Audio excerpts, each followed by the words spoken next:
joined by attorney John Veely from Veely Global Law Firm. And I see that he's actually joining us all the way from India today. John, welcome in, and please take over and let us know what's going on in your world.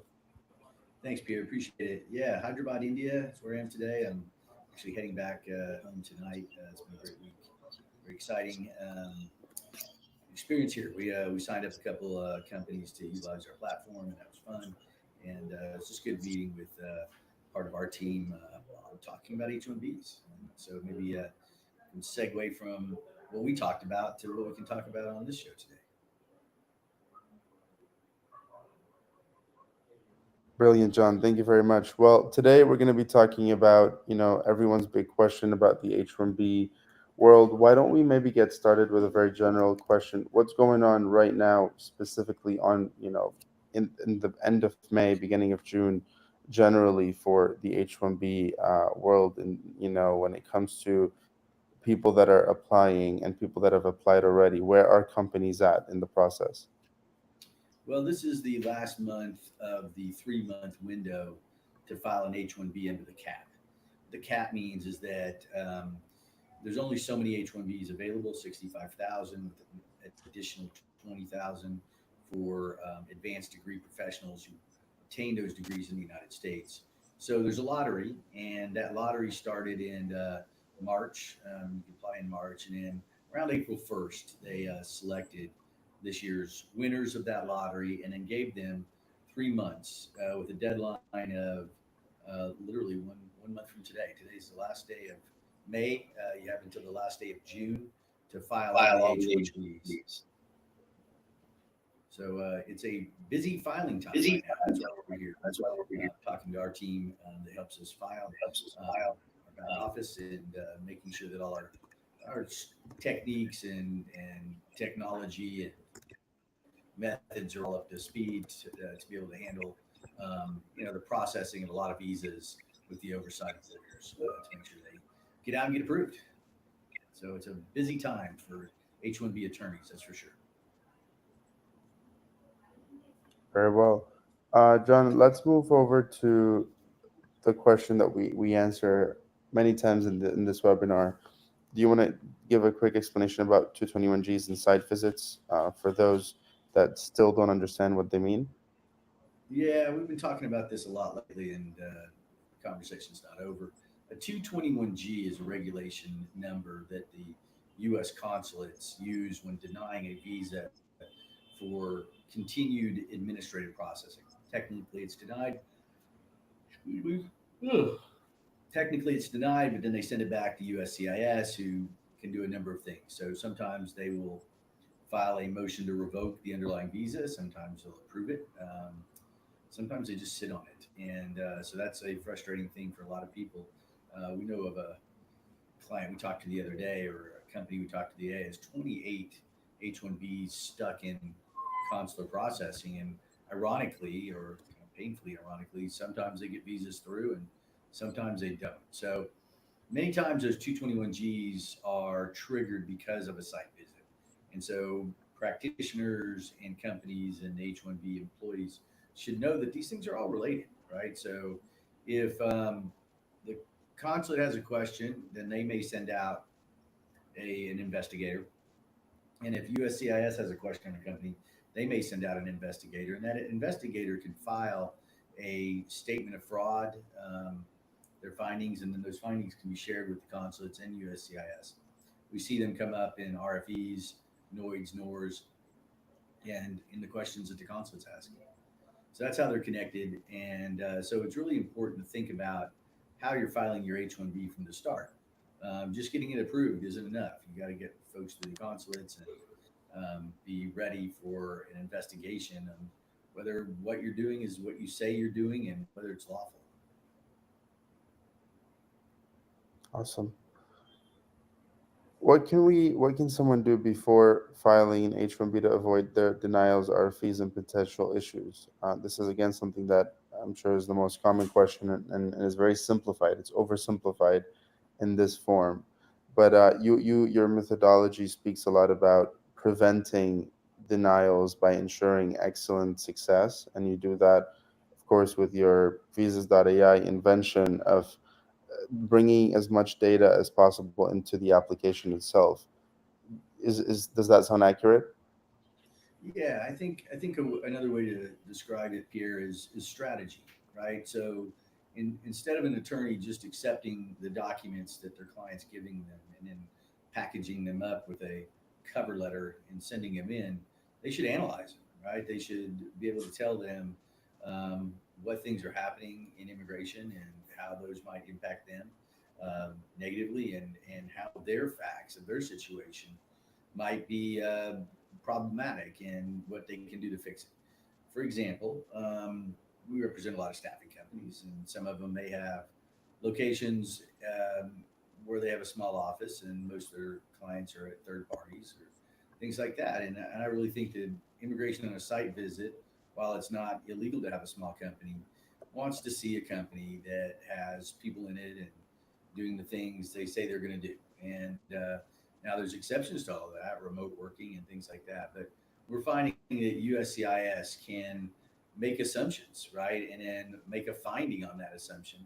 And while I don't think it's proper, and I don't know if it's legal, they're making that finding, and it's impacting cases and getting them revoked. So, and a lawyer that helps you understand what USCIS may be looking for, either in a site visit or a 221G or the H-1B itself, can help you not make some of those mistakes. We call that a holistic approach, and we dig in and look to see what folks are doing and how to make them, how to give them some advice on, how they could reduce some of the risk.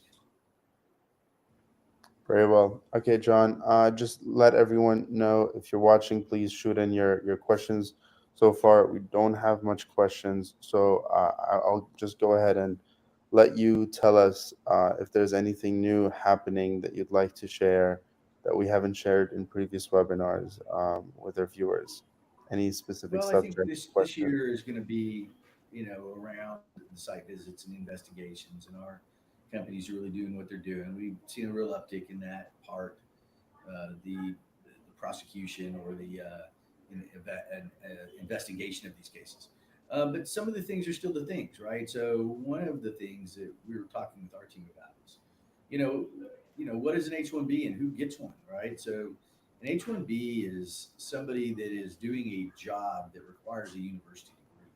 Now, employers don't always look at university degrees; they look at experience, but that's not how the visa is built. It's built on gaining the knowledge through a university degree. So you really want to look at that. That's first and foremost. Second thing, what's the job? And so there's been some evolution of what USCIS will approve as a job and what it won't. So for years, we looked at a database called ONET, ONET, and it would list different jobs, and it would tell you what percentage had degrees and things like that.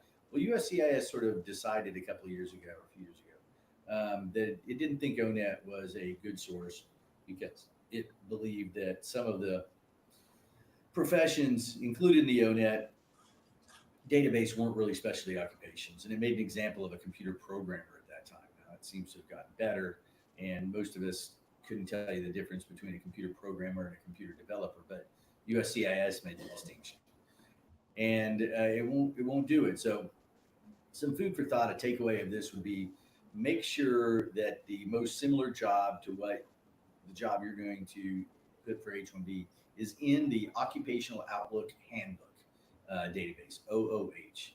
So the OOH will list jobs, and in those listing those jobs, it'll say how to become one, and that's where it's going to tell you whether or not it requires a university degree, typically, right? And if it does, then that's good. It'll also show you the duties, so you can compare your duties to the OOH duties and make sure that they're close enough. They shouldn't be the same. If you just adopt the OOH's duties, they'll think, well, it's not a real job. You just took our duties. Secondly, they're vague, and that's always a way that H-1Bs get denied, is that they say they're vague. So the opposite of vague is specific. So a vague job description might say, builds applications using software. A more specific one could talk about building different types of applications, like financial technology or big data, or AI or whatever, right? And then you can use some languages, JSON and C++ and Python and whatever else you're coding in or your client's coding in are important things. And if there's specific projects or types of projects, you can add that, and that wouldn't be vague. So those are some things to think about going into that.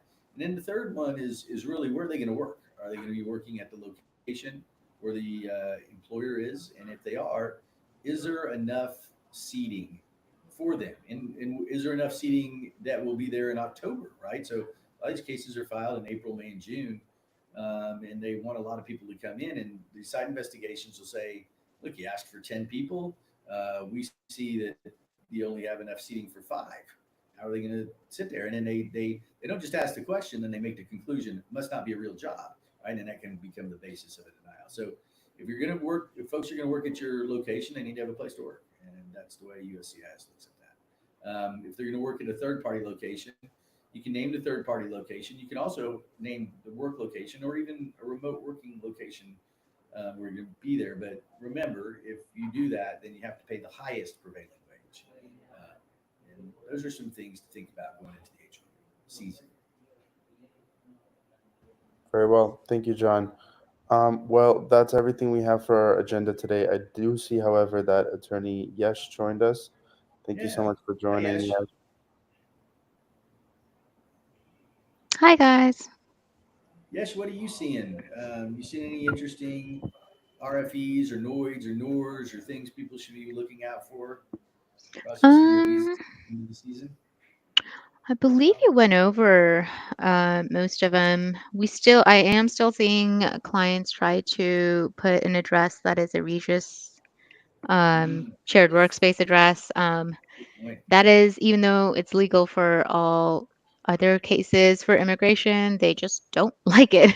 um, Yeah, and they're so, really I've highly conservative. encouraged people to get get their own brick and mortar or an office space that's their own. It does not have to be extremely fancy. It doesn't have to be in the middle of Manhattan. It can be somewhere that is in just an office space that's yours. Yep, it's a That's good the point. main thing that I'm seeing right now. Yeah, and it's not in the policies. It's not there. There's no law that says you can't do it. But we're seeing USCIS come down on those. For example, they'll say, "Well, I've got access to this conference room." Well, you don't have it all the time, so we can't count that. You can't just say you're going to have your workers work at the conference table that they're sharing with 10 other companies in the location. That's a great point.